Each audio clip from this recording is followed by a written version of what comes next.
सबसे पहले इस वक्त की बड़ी खबर इंदौर से, जहां युवती पर चाकू से हमला करने की कोशिश की गई। उसके बाद क्या हुआ दिखाएंगे आपको वीडियो जो सामने आया है। युवती पर चाकू से हमला, बीच बाजार की यह घटना है जहां पर एक शख्स ने युवती पर हमला कर दिया। बताया जा रहा है कि एक तरफा प्रेम में हमले की कोशिश की।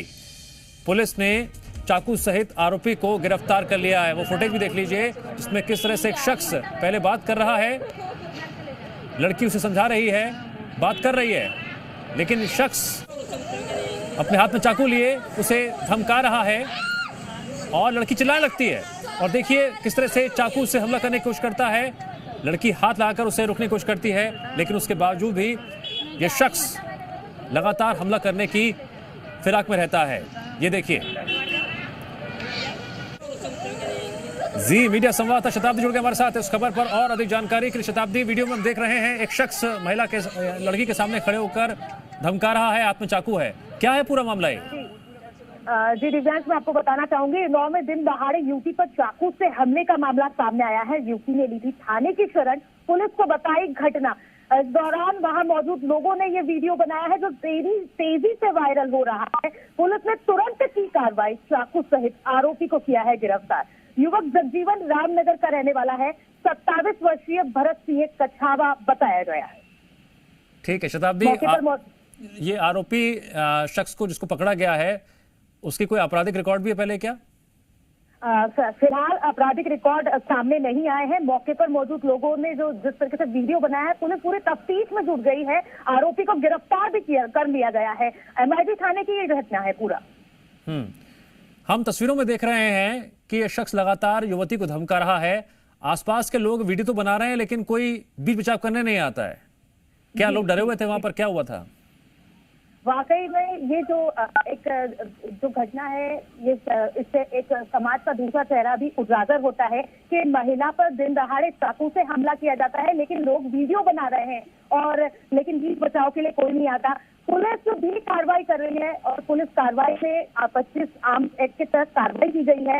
वहीं दूसरी ओर मंगलवार को सुबह घटना का वीडियो जो सामने आया तो पूरे शहर में ये वायरल हो गया। लेकिन लोग वीडियो वायरल करते हैं, लेकिन जब घटना स्थल पर ऐसी कुछ लोगों को जब सामाजिक स्तर पर आगे आने की बात आती तो सामने नहीं आते। ये हम पूरा सामने देख सकते हैं, समाज का दूसरा चेहरा।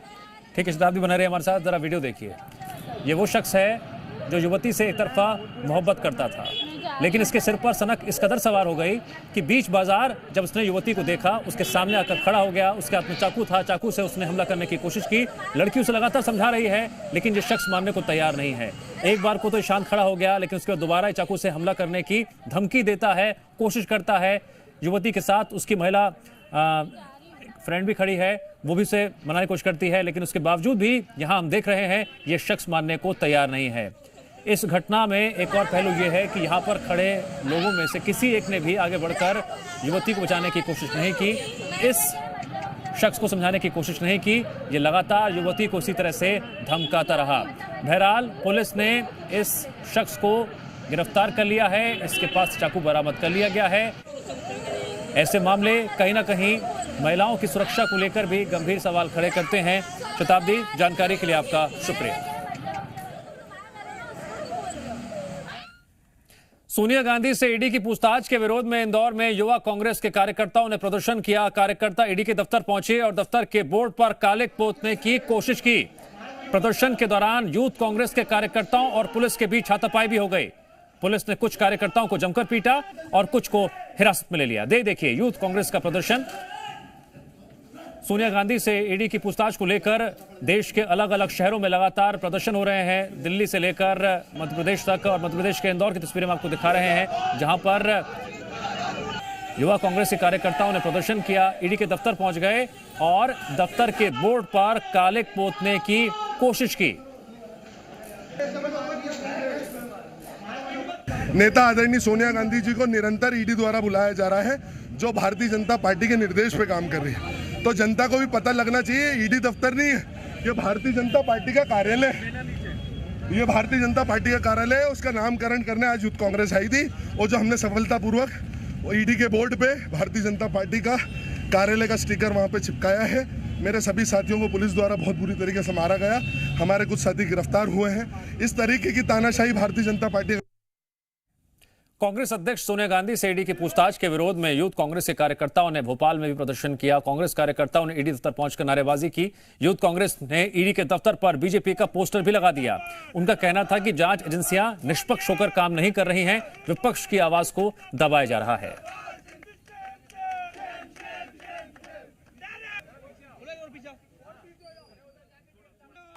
जिस तरीके से पूर्व में ईडी और सीबीआई निष्पक्ष एजेंसियां हुआ करती थी, मोदी सरकार आने के बाद में ये कठपुतली बन के रह गई हैं। यहाँ के पूरी तरीके से विपक्ष का गला घोटने का जो प्रयास किया जा रहा है, उसके विरोध में युवा कांग्रेस के कार्यकर्ता आए हैं। ईडी दफ्तर अगर यहाँ पे किसी तरीके से विपक्ष के दलों का यहाँ पे उनके खिलाफ में षड्यंत्र रच रहा है, तो इस दफ्तर का भी नाम बदल देना चाहिए। ये निष्पक्षता नहीं बची इस जांच एजेंसी में, इसलिए हम यहाँ पे भाजपा कार्यालय का बोर्ड लगाने हैं। मध्य प्रदेश में जिला पंचायतों के अध्यक्ष और उपाध्यक्ष के चुनाव से पहले हलचल तेज हो गई है। बीजेपी और कांग्रेस दोनों ही दल जिला और जनपद पंचायत सदस्यों को संभालने में जुटी हुई हैं। 29 जुलाई को जिला पंचायतों के अध्यक्ष और उपाध्यक्ष का चुनाव होना है। उससे पहले जिला और जनपद पंचायत सदस्यों को दूसरे प्रदेशों ले जाने की कवायद शुरू हो गई है। कांग्रेस ने राजस्थान और छत्तीसगढ़, तो बीजेपी ने गुजरात और उत्तर प्रदेश की तरफ रुख किया है। मौजूदा वक्त में 100 से ज्यादा जिला और जनपद सदस्य प्रदेश से बाहर हैं। इस मामले को लेकर बीजेपी कांग्रेस में आरोप प्रत्यारोप का दौर भी जारी है। कांग्रेस जहां बीजेपी पर अपहरण का आरोप लगाते हुए पंचायत सदस्यों को सुरक्षित करने का हवाला दे रही है, तो वहीं बीजेपी ने कांग्रेस पर बाड़ेबंदी का आरोप लगाया है। बीजेपी ने पंचायत अध्यक्षों के चुनाव में एकतरफा जीत का दावा भी किया।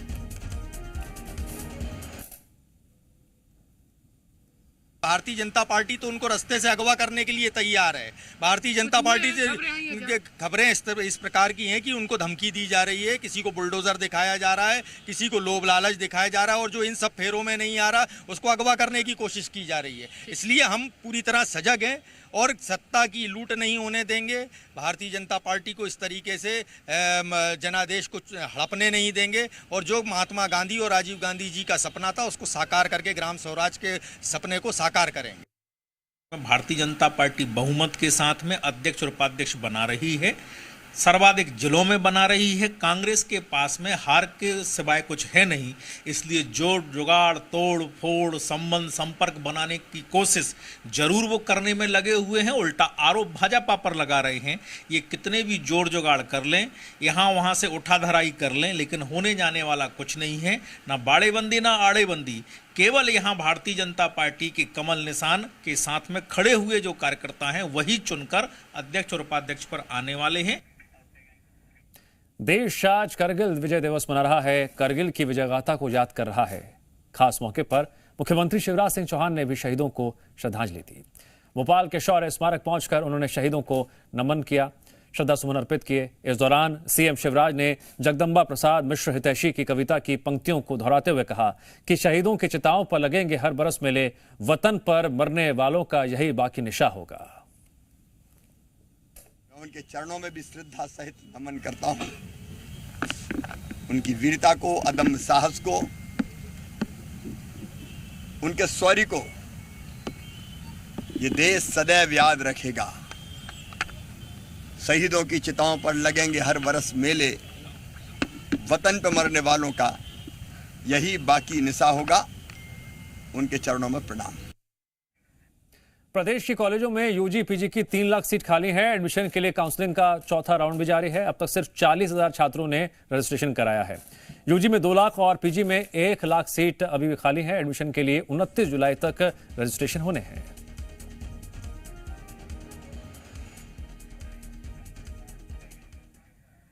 और अब खबर मध्य प्रदेश के सभी विश्वविद्यालयों से जुड़ी हुई है। राजभवन ने एक आदेश जारी किया है जिसमें यह कहा गया है कि अभी सभी यूनिवर्सिटीज को अपना शैक्षणिक कैलेंडर अपग्रेड करना होगा। इसके मायने यह है कि अब छात्र छात्राओं को सभी विश्वविद्यालय इसकी स्पष्ट जानकारी वो देंगे, परीक्षा से लेकर रिजल्ट तक की। इतना ही नहीं, इसकी पूरी जानकारी यूनिवर्सिटी की वेबसाइट पर भी अपलोड करनी होगी, जिससे छात्रों को किसी तरह की परेशानी का सामना न करना पड़े। अब तक कैलेंडर में सत्र के संचालन को लेकर ही सिर्फ जानकारी मिलती थी।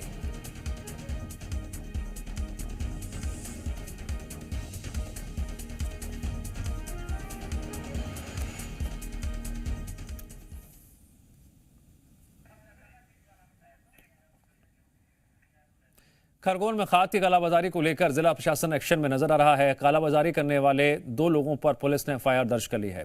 कल भगवानपुरा में चेकिंग के दौरान राजस्व विभाग और पुलिस ने खाद की 70 बोरी ले जा रहे पिकअप को रोका था। अधिकारियों को अवैध परिवहन और कालाबाजारी की आशंका होने पर ड्राइवर से खाद खरीदी संबंधी दस्तावेज मांगे गए, लेकिन ड्राइवर कोई भी दस्तावेज नहीं दे पाया। वहीं भगियापुर स्थित आरजे सेल्स फर्टिलाइजर का एसडीएम ने निरीक्षण किया तो गोदाम से 300 खाद की बोरी कम मिली। कंपनी का स्टॉक रजिस्टर 400 बोरी खाद बता रहा था, लेकिन गोदाम में सिर्फ खाद की 100 बोरी ही थी। इसकी भी जांच प्रशासन ने शुरू कर दी है।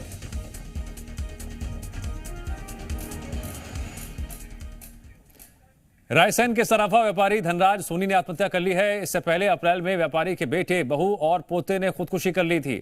आशंका जताई जा रही है कि कर्ज से परेशान होकर व्यापारी ने कदम उठाया। वहीं परिजनों ने भी कर्ज देने वालों पर प्रताड़ित करने का आरोप लगाया। पुलिस ने मौके पर पहुंचकर शव को पोस्टमार्टम के लिए भेजा और अब मामले की जांच की जा रही है।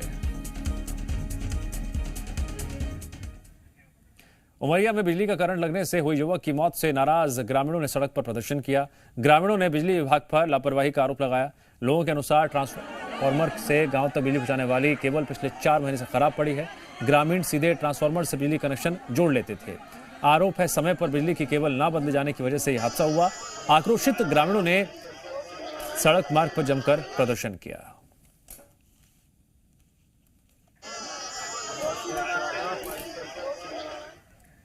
सतना में आकाशीय बिजली की चपेट में आने से 2 लोगों की मौत हो गई। मामला बीती रात का बताया जा रहा है। जानकारी के मुताबिक मझगवा थाना क्षेत्र के तागी गांव के 3 लोग खेतों की तरफ गए थे, जहां आकाशीय बिजली गिरने से 2 लोगों की मौत हो गई। एक युवक गंभीर रूप से घायल हो गया, जिसे इलाज के लिए अस्पताल में भर्ती करा दिया गया है। मौके पर पहुंची पुलिस ने मामले की जांच शुरू कर दी है।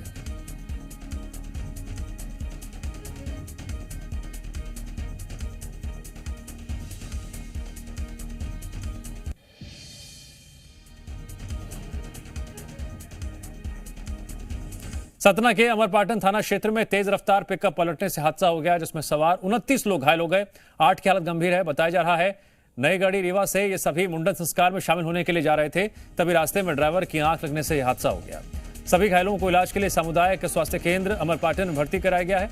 गंभीर रूप से घायलों को रीवा मेडिकल कॉलेज रेफर कर दिया गया।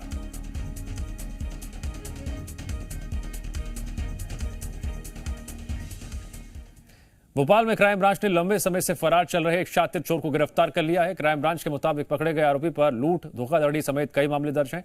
बताया जा रहा है आरोपी बड़े ही शातिर तरीके से चोरी की वारदात को अंजाम देता था। पहले तो बदमाश ड्राइवर को शराब पिलाकर नशे में धुत कर देता था, जिसके बाद वाहन समेत अन्य सामान लूटकर फरार हो जाता था।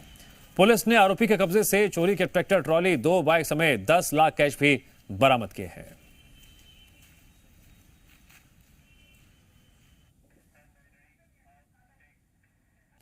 तेज बारिश लगातार कहर बरपा रही है। हालात जगह जगह खराब हो रहे हैं। बात करें इंदौर की तो यहां पर तेज बारिश के चलते झनकी गांव में बनी सड़क का एक हिस्सा ही बह गया, जिसको लेकर अब सड़क निर्माण की गुणवत्ता पर सवाल खड़े होने लगे हैं।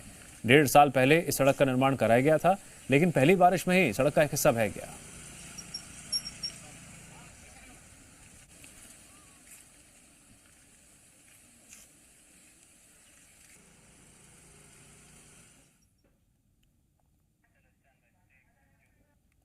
और अब बात करते हैं आगरमालवा की, जहां सावन में महाकाल को प्रसन्न करने के लिए भारी संख्या में शिव भक्त विश्व प्रसिद्ध बैजनाथ मंदिर पहुंचे। मंदिर तक पहुंचने के लिए श्रद्धालुओं को मुसीबतों का सामना भी करना पड़ा। अब आप सोच रहे हैं मुसीबत कैसी, तो देखिए ये मुसीबत है गड्ढों के तौर पर जो सामने आई श्रद्धालुओं के लिए।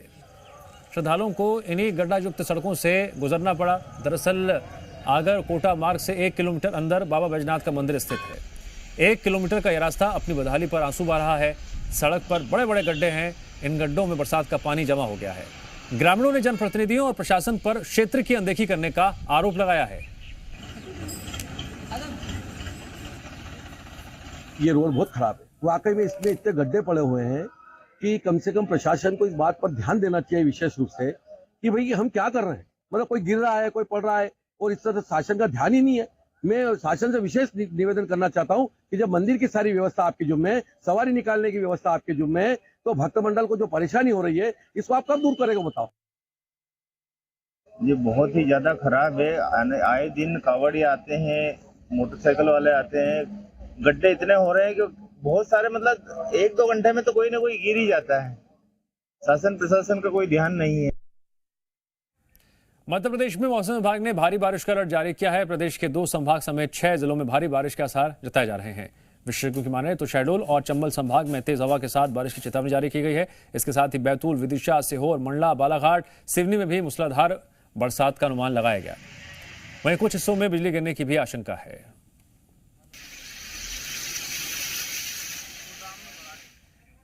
एमपी में बाढ़ और बारिश से जनजीवन बुरी तरह से प्रभावित हुआ है। निवाड़ी जिले के ओरछा से निकलने वाली बेतवा और जामनी नदी उफान पर है, जिस कारण बेतवा नदी के ऊपर बने पुल के करीब 2 से 3 फीट ऊपर पानी बह रहा है। निवाड़ी जिले के ओरछा से निकलने वाली बेतवा और जामनी नदी उफान के पुल से भी पानी 5 से 6 फुट ऊपर आ चुका है। उत्तर प्रदेश के माता टीला डैम से पानी छोड़े जाने की वजह से भी बेतवा नदी का जलस्तर बढ़ा है। वहीं प्रशासन ने लोगों से नदी के आसपास न जाने की अपील की है।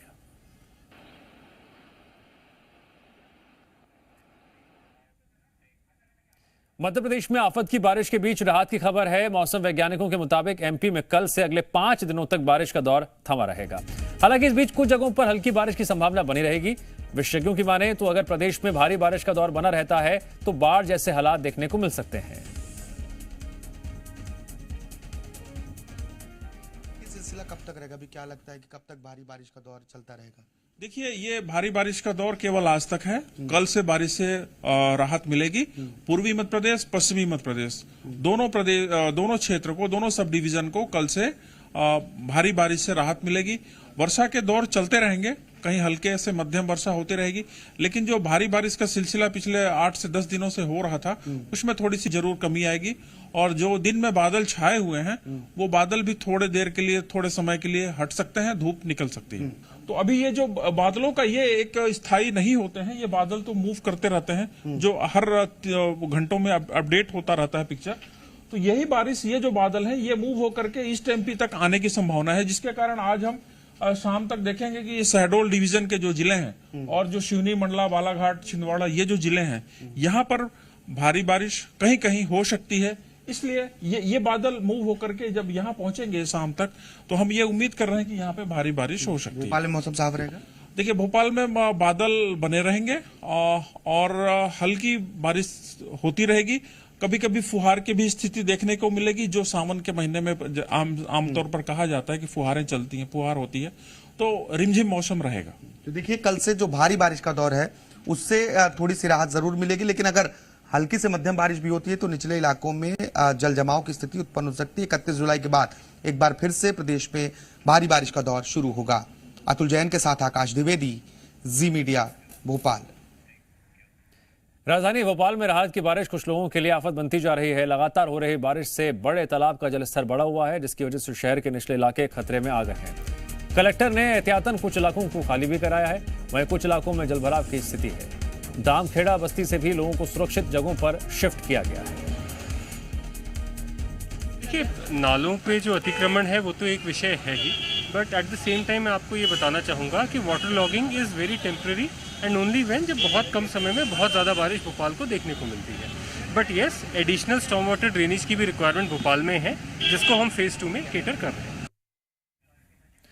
और अब बात करते हैं मंदसौर की। मंदसौर में रुक रुक कर हो रही बारिश से जनजीवन अस्त व्यस्त हो गया है। निचले इलाकों में पानी भर गया है। शहर की मुख्य सड़कें तालाब में तब्दील हो गई हैं। तस्वीरें देखिए कैसे यहाँ पर हाल इस वक्त बेहद खराब है। जिला अस्पताल के बाहर भी जलभराव की स्थिति है। लोगों को आने जाने में परेशानियों का सामना करना पड़ रहा है। हमें जो अस्पताल की इंटरनल सड़क है, यहाँ से शिशु वार्ड। इस समय हम कोविड टीकाकरण केंद्र पे हैं। बच्चों के लिए टीकाकरण केंद्र बनाया गया है और यहाँ पे आप देख सकते हैं पानी भरा हुआ है। पूरे परिसर में पानी भरा हुआ है। यहाँ के हालात में सहयोगी से चाहूंगा दिखाए आपको। पूरा पानी भर चुका है। झमाझम बारिश का दौर चल रहा है और इस बारिश में पानी के बीच स्टाफ यहाँ आता हुआ दिखाई दे रहा है। ये जिला अस्पताल के परिसर में इस समय हम हैं। और जी, क्या पानी भर रहा है? यहाँ पे पानी भरा हुआ है अभी? सर, पानी भरा हुआ है पूरे हॉस्पिटल परिसर में। जी पानी सर, आने जाने में परेशानी आ रही है? जी सर। तो आप देख सकते हैं कि हम जिला चिकित्सालय के अंदर हैं। ये पोषण प्रवास केंद्र है और ये यहाँ पर मुख्य सड़क पर हमें जो अस्पताल की इंटरनल सड़क है, यहाँ से शिशु वार्ड में टीकाकरण केंद्र पे पहुंचते हैं और किसी तालाब का नजारा यहाँ का दिखाई दे रहा है। धीरे धीरे जैसे जैसे बारिश हो रही है, यहाँ पर पानी बढ़ता ही जा रहा है। मेरे सहयोगी से चाहूंगा कि वो दिखाए दूसरी तरफ का दृश्य भी दिखाया, आप देखें किस तरह से पूरे परिसर में पानी भरा हुआ है। मध्य प्रदेश में मानसून अब लोगों के लिए आफत का सबब बनती जा रही है। नदियां उफान पर हैं, बांधों के गेट खोले जाने से जलस्तर लगातार बढ़ रहा है। एक रिपोर्ट के मुताबिक मध्य प्रदेश में अब तक अनुमान से 40% ज्यादा बारिश दर्ज हुई है। प्रदेश के 15 से ज्यादा जलाशय 70 से 90% भर चुके हैं। ऐसे बांधों के गेट खोले जाने के बाद निचले इलाकों में खतरा लगातार बढ़ता ही जा रहा है। प्रशासन ने निचले बस्तियों में रहने वाले लोगों को चेतावनी भी जारी की है। साथ ही एनडीआरएफ और एसडीआरएफ भी आपात स्थिति से निपटने के लिए अलर्ट मोड पर है।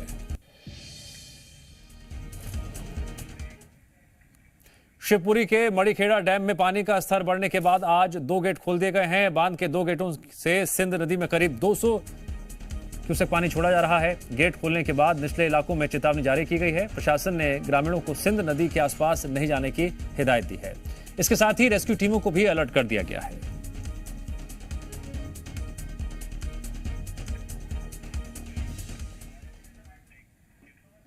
और त्योहारों के सीजन में रेल यात्रियों के लिए अच्छी खबर है। मध्य प्रदेश से गुजरने वाली 3 जोड़ी स्पेशल ट्रेनों की अवधि यानी टाइमलाइन बढ़ा दी गई है। यात्रियों को वेटिंग से राहत दिलाने के लिए रेलवे ने यह फैसला लिया है, जिसके तहत 3 जोड़ी स्पेशल ट्रेन अब अक्टूबर तक चलाई जाएंगी। आपको बताते हैं कि वो कौन कौन सी स्पेशल ट्रेन है जिनकी अवधि बढ़ाई गई है। Udhna junction Rewa weekly special train 30 सितंबर तक चलेगी। Rewa Udhna junction weekly express 1 अक्टूबर तक चलेगी। वहीं उधना बनारस स्पेशल ट्रेन 27 सितंबर तक चलाई जाएगी। बनारस उधना स्पेशल ट्रेन 28 सितंबर तक चलेगी। और इसी लिस्ट में अगला नाम है सूरत सूबेदारगंज स्पेशल ट्रेन का, जो 30 सितंबर तक दौड़ेगी। सूबेदारगंज सूरत वीकली स्पेशल 1 अक्टूबर तक चलाई जाएगी।